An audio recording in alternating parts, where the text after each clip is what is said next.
আচলতে আজি আমি আমাৰ কেইবাজনো নেতাক একেলগে বহি কিছু আলোচনা কৰাৰ কথা আমি ঠিক কৰিছিলোঁ আৰু মূলতঃ ৰাজ্যসভাৰ বিষয়টো আমি আজি এটা ষ্টেপ আগবাঢ়িছোঁ। আমি এখন কমিটি গঠন কৰি দিছোঁ, যিখন কমিটিয়ে সকলো বিজেপি বিৰোধী বিধায়কৰ লগত আলোচনা বিলোচনা কৰি প্ৰাৰ্থিত্বৰ ক্ষেত্ৰতো এটা মীমাংসাত উপনীত হ'ব। প্ৰাৰ্থিত্বৰ ক্ষেত্ৰত আমিও কিছু পৰামৰ্শ আমাৰ দলৰ ফালৰ পৰা আজি ঠিক কৰিছোঁ আৰু সেই প্ৰাৰ্থীসকলৰ নামখিনি আমাৰ যিখন কমিটি কৰিছোঁ সেই কমিটিখনে দলৰ প্ৰত্যেকগৰাকী বিধায়কক আমি আস্থাত ল'ব লাগিব আৰু বিজেপি বিৰোধী বিধায়কসকলকো আস্থাত ল'ব লাগিব। গতিকে সেই নামসমূহ আমাৰ বিধায়কসকলৰ লগত কথা পাতি কমিটিয়ে মোক যেতিয়া নিৰ্বাচন ঘোষণা কেতিয়া হ'ব নাজানো, যেতিয়া প্ৰয়োজন হ'ব তেতিয়া কমিটিয়ে মোক সেই ৰিপৰ্টটো ছাবমিট কৰিব। কমিটিখনত আমি আমাৰ দেৱব্ৰত শইকীয়া ডাঙৰীয়াক চেয়াৰমেন, ৰকিবুল হুছেইন ডাঙৰীয়া vice chairman, Rana Goswami convener, Wajed Ali Chowdhury, Bharat Nar, Kamalaksha Purkayastha, Zakir Hussain Sikdar 4গৰাকী মেম্বাৰ, এই 7জনীয়া কমিটি এখন কৰি দিছোঁ আৰু এটা সাম্যক এটা প্ৰাৰ্থিত্ব কেন্দ্ৰিক আলোচনা আমি কৰিছোঁ, যাতে আলোচনাৰ সময়ত সেই নামবিলাক সন্মুখলৈ আহে। এতিয়া আমি নামবিলাক কৌশলগত কাৰণত কৈ দিব বিচৰা নাই, কাৰণ এতিয়া যদি কৈ দিওঁ কোনোবা এজনেহে পাব। গতিকে কোনজন MLA সকলৰ পচন্দ হ'ব, কোনজন নহ'ব, সেই কথাখিনি আলোচনা কৰি এই 7জনীয়া কমিটিখনে মোক ৰাজ্যসভা যেতিয়া ঘোষণাৰ সম্ভাৱনা দেখা দিব তেনেকুৱা সময়ত তেওঁলোকে মোক ৰিপৰ্টটো দিব আৰু সেই ৰিপৰ্ট মতে আমি দিল্লীত গৈ কংগ্ৰেছ সভানেত্ৰীৰ পৰা এপ্ৰুভেল লোৱাৰ দায়িত্বটো মই লৈছোঁ। আৰু এই কমিটিখনৰ প্ৰথম ৰাউণ্ড যিটো মিটিং হ'ব, সেই প্ৰথম ৰাউণ্ড মিটিঙৰ পাছত যিখিনি আমি পাম সেইখিনি মই দিল্লীক অৱগত কৰিম।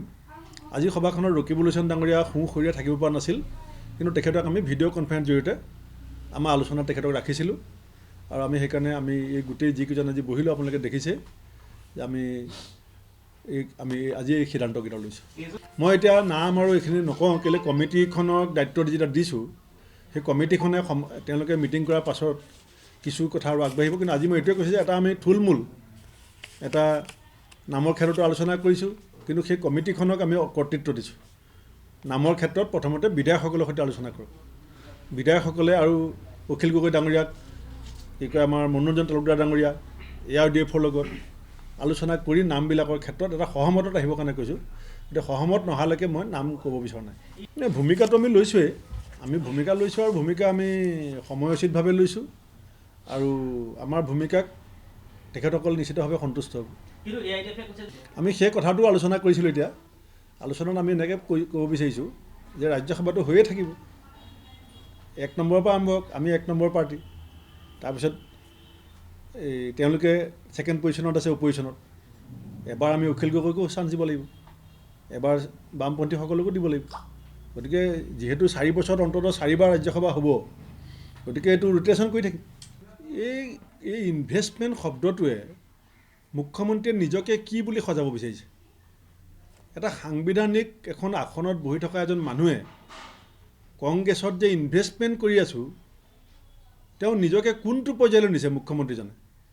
এই ইনভেষ্টমেণ্ট কৰি থকা পইচাখিনি তেওঁ ক'ৰ পৰা পাইছে? MLA কিনিবৰ কাৰণে পইচা তেওঁ ক'ৰ পৰা পাইছে? সাৰদা লুইচ বৰ্জাৰ পইচা নেকি, নে চিলিং চাৰপ্লাছ লেণ্ডৰ পইচা?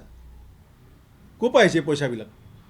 এই পইচাবিলাক দি অসমৰ গোটেই ৰাজনৈতিক ব্যৱস্থাটো তেওঁ যি পৰ্যায়লৈকে লৈ যাব বিচাৰিছে, এই কথাখিনি অসমৰ মানুহে সমৰ্থন কৰে নে নকৰে তেওঁ কথাটো ভাবি চাইছে নাই? অকল 126জন মানুহৰ কথা বতৰা চিন্তা চৰ্চাই অসম নেকি? বাকী 3,30,00,000 মানুহৰ কোনো ক'বলগীয়া নাই নেকি? গতিকে এই ধৰণৰ প্ৰৱণতা মুখ্যমন্ত্ৰী ডাঙৰীয়াক মই ত্যাগ কৰিবলৈ আহ্বান জনাইছোঁ। আপুনি বাৰে বাৰে কৈছে যে মোৰ দিনৰ দালাল ৰাজ নচলিব, দালালৰ আঁঠুৰ তলত গুলি লাগিব। গতিকে MLA ক্ষেত্ৰতো কাকো আপুনি দালালি নকৰাব আৰু MLA ক্ষেত্ৰত দালালি কৰা মানুহকো আপুনি অসম পুলিচক নিৰ্দেশ দিয়ক যে মাটি দালালক ধৰাৰ নিচিনাকৈ এই MLA ক্ষেত্ৰত কৰা দালালবিলাককো আঁঠুৰ তলত গুলিয়াব লাগে, ধৰিব লাগে বুলি।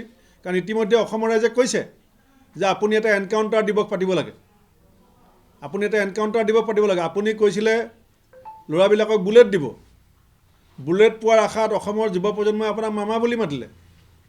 আৰু নগাঁও কীৰ্তি কমল বৰাক আপুনি প্ৰথম বুলেট দিলে আঁঠুৰ তলত। এতিয়া বুলেট যে আপুনি দিম বুলি কৈছিলে আৰু এতিয়া যে আঁঠুৰ তলত যে আপুনি বুলেট ভৰাই ভৰাই দিছে, ৰাইজেতো বুজি পোৱা নাছিলে। এতিয়া আপোনাৰ কথাবিলাকতো এতিয়া লাহে লাহে অসমৰ যুৱ প্ৰজন্মই বুজি আছে। চাকৰি দিম বুলি কৈছিলে, স্বাৱলম্বী কৰিম বুলি কৈছিলে, তৰুণ গগৈক 23 লাখ নিবনুৱাই প্ৰশ্ন সুধিব লাগে বুলি কৈছিলে, সেইবিলাক কথা পাহৰি গ'ল।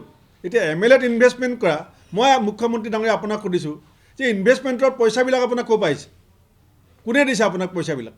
ক'ত পালে? আপুনিতো ইমান ধনী মানুহ নাছিলে, আপোনাকতো আমি বাল্যকালৰ পৰা লগ পাইছোঁ। এই টকাবিলাক ক'ত পালে MLAত কংগ্ৰেছত ইনভেষ্টমেণ্ট কৰিবৰ কাৰণে? এইবিলাক এটা অটপালি হৈছে। কংগ্ৰেছৰতো ঠেঙাল কছাৰীত তেওঁলোকে নাই বুলিয়ে কৈছিলে, ঠেঙাল কছাৰীতো তেওঁলোকে নাই বুলিয়ে কৈছিলে। কি হ'ল এতিয়া? তেওঁলোকেতো দেখাই নাছিলে কংগ্ৰেছ ক'ত।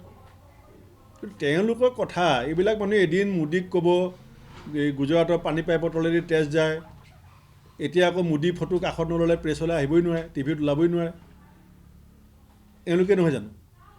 জাতি মাতি ভেটি বচাম বুলি ক'ব, এতিয়া মানুহ এৰি দিব বিচাৰিছে মেঘালয়ক। জাতি মাটি ভেটি বচাব, অসমৰ খিলঞ্জীয়া মানুহৰ হাতত মাটি নাই, ভূমিহীন মানুহে ভৰ্তি হৈ আছে, মানুহ এৰি দিছে, মাটিও এৰি দিছে, ভেটিও এৰি দিছে। ঠিক আছে, তেওঁলোকৰ ভেটিটো নিৰ্মাণ হৈ আছে বিজেপিৰ। এই ভেটি কোনে বনায়? ৰাজনৈতিক দলবিলাকৰ ভেটি ৰাইজে বনায়। ৰাজনৈতিক দলবিলাকৰ ভৱিষ্যত ৰাইজে নিৰ্ণয় কৰে। বিজেপি অফিচত বহি পেলাই কংগ্ৰেছৰ ভাগ্য নিৰ্ণয় কৰিব নোৱাৰে। কংগ্ৰেছৰ ভাগ্য নিৰ্ণয় অসমৰ ৰাইজে কৰিব। 85 চনতো কংগ্ৰেছ ক্ষমতাচ্যুত হৈছিলে, এই কি কয় আপোনাৰ 96 চনতো কংগ্ৰেছ ক্ষমতাচ্যুত হৈছিলে, এতিয়াও ক্ষমতাচ্যুত হৈছে। কংগ্ৰেছে প্ৰথম ক্ষমতা হেৰুৱাইছে নেকি? ইয়াৰ আগতো বহুবাৰ কংগ্ৰেছে অসমত ক্ষমতা হেৰুৱাইছে, আৰু প্ৰত্যেকবাৰে বহুতে ভাবিছিলে যে কংগ্ৰেছ আৰু ঘূৰি নাহে। কংগ্ৰেছটো ঘূৰি আহিছে। ইতিমধ্যে গাঁওবিলাকত যেতিয়া গৈছোঁ, ৰাস্তাই পদূলিয়ে য'ত মানুহ লগ পাইছোঁ, ৰাইজেতো মোক কৈছে আপুনি ভাল কথা কৈ আছে, আপুনি অসমৰ মানুহৰ কথা কৈ আছে, আপুনি স্পষ্টবাদী মানুহ, আপোনাৰ সাহস আছে, য'তে গৈছে ত'তে কৈছে। গতিকে আজি লাহে লাহে ওলাব কথাবিলাক। 5 বছৰ আগততো একো কৰিব নোৱাৰে, কিন্তু 5 বছৰলৈকে তেওঁলোকক আমি লাইচেঞ্চ দিছোঁ। কংগ্ৰেছক কিমান উপলঙা কৰিব পাৰে, কিমান তাচিল্য কৰিব পাৰে, কিমান বেয়াকৈ ক'ব পাৰে কৈ থাকক, কিন্তু আমাৰ পৰাও ভাল কথা আশা নকৰিব।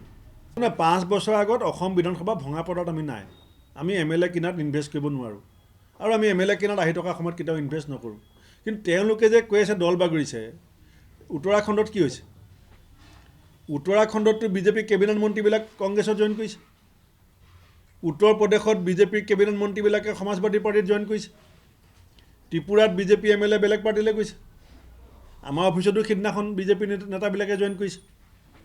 গতিকে অকল অসমেই বিজেপিৰ ভৱিষ্যত নহয় নহয়। যোৱা যে উপনিৰ্বাচনবিলাক হৈ গ'ল, হিমাচল প্ৰদেশত কি হ'ল, য'ত বিজেপি চৰকাৰ চলি আছে? হিমাচল প্ৰদেশত কি হ'বলৈ গৈ আছে? পাঞ্জাৱত প্ৰধানমন্ত্ৰীয়ে হেলিকপ্টাৰ লৈ পেলাই যাবলৈ সাহস নকৰিলে, গাড়ী আধা বাটৰ পৰা ঘূৰি গ'ল, মিটিঙত মানুহ গোট নাখালে। 10 তাৰিখৰ ৰিজাল্টটো আহিবলৈ দিয়কচোন, সেইদিনাখন এই বিজেপি নেতাবিলাকৰ মুখবিলাক চাব। হ'ব, বহুত দীঘলীয়া হয়।